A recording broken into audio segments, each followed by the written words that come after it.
je sais pas pourquoi vous faites qu'un bras, je vais tirer tout à fait.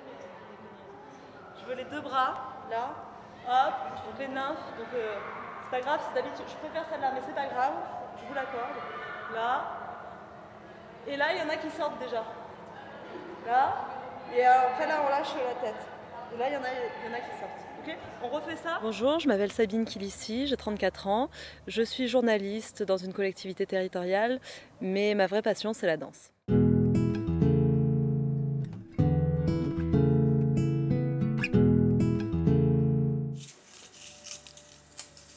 Ton parcours professionnel. Alors, donc moi je ne suis pas une professionnelle de la danse, je travaille dans la communication, je suis journaliste pour le magazine du Conseil général. Et c'est vrai que c'est un bon équilibre. Moi je suis vraiment contente de travailler à côté et de ne prendre que le bon dans la danse. Est-il facile de concilier vie professionnelle, vie artistique et vie de famille? Alors pour moi c'est super facile parce que j'ai la chance de partager la danse avec toutes les personnes que j'aime et qui constituent vraiment mon quotidien et ma famille. On a un projet à terme artistique commun, donc on sait que ce qu'on fait, même si on n'est pas tout le temps ensemble, on sait que c'est pour vraiment faire quelque chose qu'on aime. Vie professionnelle, vie artistique, parfois ça se mélange aussi, donc du coup c'est intéressant, quoi. As-tu d'autres centres d'intérêt? Alors oui, bien sûr, comme tout le monde, comme on voit dans les CV, musique, cinéma, sport. Donc moi j'aime bien la musique, surtout tout ce qui est musique électro, tout ça. Et c'est vrai que ça conditionne tout à fait ce qu'on fait avec la danse. Mais après, oui, je suis intéressée aussi par le monde du documentaire audiovisuel. Pourquoi la danse? Ce qui m'intéresse, c'est vraiment d'avoir dans ma vie une touche artistique. Ça me permet d'avoir aussi une liberté, on peut faire ce qu'on veut en danse, on n'a pas forcément... Alors oui, il y a des codes, évidemment, mais on essaie, nous, de pas trop les respecter, les codes. Plus jeune, j'ai jamais fait d'improvisation. Maintenant, dans tous nos cours, on demande à nos élèves d'improviser. Donc du coup, en danse, ça nous permet d'avoir une liberté totale d'expression. Quelles sont tes sources d'inspiration? Alors ça, il y en a beaucoup.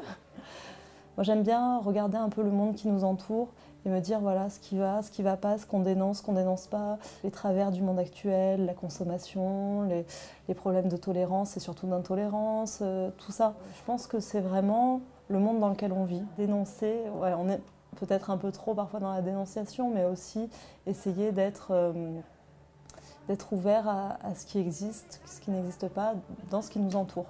Essayer d'avoir un petit regard un petit peu documentaire sur nos vies et sur nous aussi, sur nos expériences et parfois essayer d'avoir un regard un peu moqueur sur ce qu'on fait et ce qu'on réussit à faire.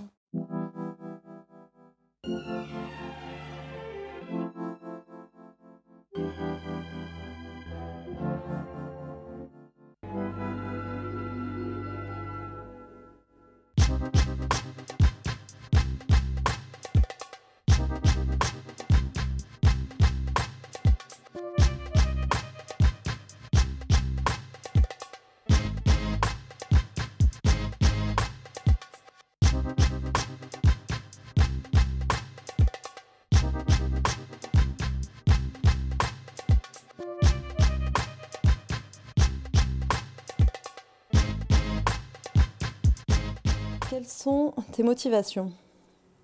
Bah ouais, là, ouais, il faut être motivé quand même. Okay. Les motivations, au départ, c'était la passion de la danse, mais c'était plus comme un sport. C'était pas encore un art avec des émotions, ce côté artistique avec qu'est-ce que j'ai envie de dire, qu'est-ce que j'ai envie que les gens ressentent. C'est-à-dire, moi, j'ai une formation classique et jazz. Nous, on était dans une école de danse classique où on exécutait des chorégraphies. Donc finalement, on n'est pas vraiment artiste, on exécute. Et on avait envie, on avait ce besoin de création et de devenir de vrais artistes. Le fait d'avoir une nouvelle vision de la danse, c'était vraiment cette motivation de faire quelque chose de nouveau, d'apporter quelque chose au monde artistique, et puis apporter quelque chose déjà, nous apporter quelque chose à nous, juste dans nos vies. L'amour qu'ils nous donnent. J'ai des petites qui se mettent à pleurer parce qu'on a gagné telle compétition, mais ça fait vraiment chaud au cœur. Ça transporte quand même, parce qu'on se dit on fait quelque chose de bien pour les autres et du coup pour nous-mêmes. Le fait d'être maman a-t-il changé ta façon de voir les choses? Alors effectivement, j'ai un petit garçon qui a 2 ans et demi. Et oui, bien sûr, ça nous fait évoluer, on ne voit plus les choses effectivement de la même manière. On change notre façon de voir les choses, on est sans doute moins égoïste et on pense, on n'est plus l'être principal de notre vie, quoi, c'est sûr. Parce que la danse, c'est bien sûr un sport, mais surtout un art. On voit les choses différemment au niveau de la danse. On n'est plus dans de la technicité, on est beaucoup plus dans de l'émotif. Je ne sais pas si c'est vraiment le fait d'être maman ou plutôt la maturité, on va dire.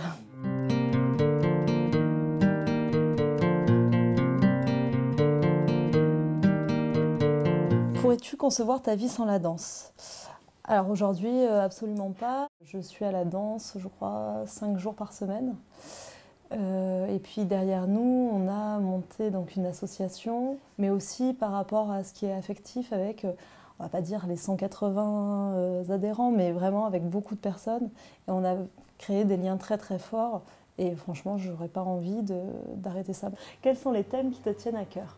Ce qui me tient à cœur, c'est de discuter avec nos élèves, voir avec eux qu'est-ce qu'ils ont envie de dire au niveau de la danse. On essaie vraiment de les laisser s'exprimer, faire sortir leur côté créatif pour que justement ce ne soit pas eux que des exécutants, mais des artistes.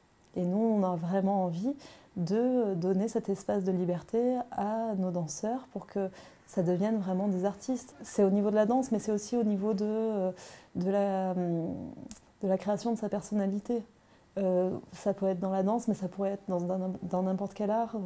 C'est vraiment les aider à s'affirmer eux-mêmes, notamment quand on est ado, où on est souvent un peu tiraillé, un petit peu mal dans sa peau, et du coup, ça permet un peu de sortir les choses, d'évacuer aussi ce qu'on a en nous. Quel est ton rôle à Étoile de rue? Et en fait, j'ai créé Étoile de rue. Donc mon rôle officiel, c'est vraiment ça, je suis présidente de l'association.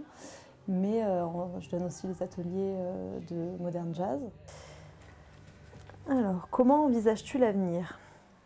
Alors, l'avenir, déjà, moi, c'est toujours à 3 niveaux, quoi. L'avenir professionnel, l'avenir avec Étoile de rue ou mon avenir personnel. Alors, l'avenir à Étoile de rue, nous, on a créé Étoile de rue. À la base, c'était une compagnie de danse où on dansait nous. Et donc, nous, ce qui nous a intéressés, au départ, on ne voulait pas faire des ateliers. C'est que quand on a eu ce financement, on s'est dit, ah ouais, transmettre notre vision de la danse, notre vision de la vie même, notre philosophie, ça c'est intéressant, ça c'est ce qu'on a envie de faire. Nous, on a un rôle, on va dire, oui, de prof, quand on apprend les bases, quand on apprend la technique, quand on apprend tout ça. Mais après, on rajoute notre philosophie, la part de créativité. Et voilà, ce que j'aimerais, c'est que dans les années à venir, on est comme ça, on transmette un peu Étoile de rue aux plus jeunes, quoi, à nos grands maintenant. Étoile de rue, c'est quoi pour toi? C'est ma vie, hein.